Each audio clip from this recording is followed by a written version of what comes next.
കൃത്യമായിട്ട് രാധയ്ക്ക് അറിയായിരുന്നു ഭഗവാൻ ആരാണെന്ന്. രാധ ആരാണെന്ന് ഭഗവാനും വളരെ കൃത്യമായിട്ട് അറിയായിരുന്നു. ഒരിക്കലും രാധ പരാതി പറഞ്ഞിട്ടില്ല, എന്നെ ഉപേക്ഷിച്ചു പോയി. നമ്മളാണ് പരാതി പറയുന്നത്, അയ്യോ കൃഷ്ണൻ അങ്ങനെ ചെയ്തില്ലേ. നോക്കൂ, ഭഗവാന്റെ ജീവിതം എന്ന് പറയുന്നത് ഒരു ഡിസാസ്റ്ററുകളിലൂടെ കടന്നുപോയൊരു മനുഷ്യനാണ് ഭഗവാൻ. ആലോചിച്ച് നോക്കൂ, നമ്മൾ കാണുന്ന കൃഷ്ണനല്ല. അദ്ദേഹം ജനിക്കാൻ വേണ്ടിയിട്ട് അദ്ദേഹത്തിന്റെ 6ഓളം ചേട്ടന്മാർ ജനിച്ചവിടെ മരിച്ചു.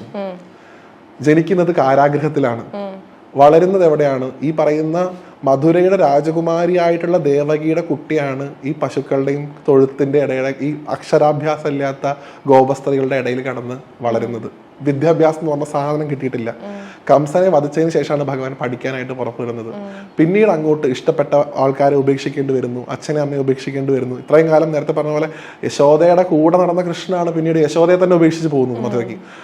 രാധയെ ഉപേക്ഷിക്കുന്നതിനേക്കാൾ ഞാൻ പേഴ്സണലി കണക്കാക്കുന്നത് എങ്ങനെ ഭഗവാനെ യശോദയെ ഉപേക്ഷിക്കാൻ സാധിച്ചു എന്നാണ്. അപ്പോൾ അദ്ദേഹത്തിന്റെ ജീവിതത്തിന് പേർപ്പസ് ഉണ്ട്. ആ പർപ്പസിന് തടസ്സമായിട്ട് നിന്നതൊക്കെ ഭഗവാൻ മാറ്റി വെച്ചിട്ടേ ഉള്ളൂ.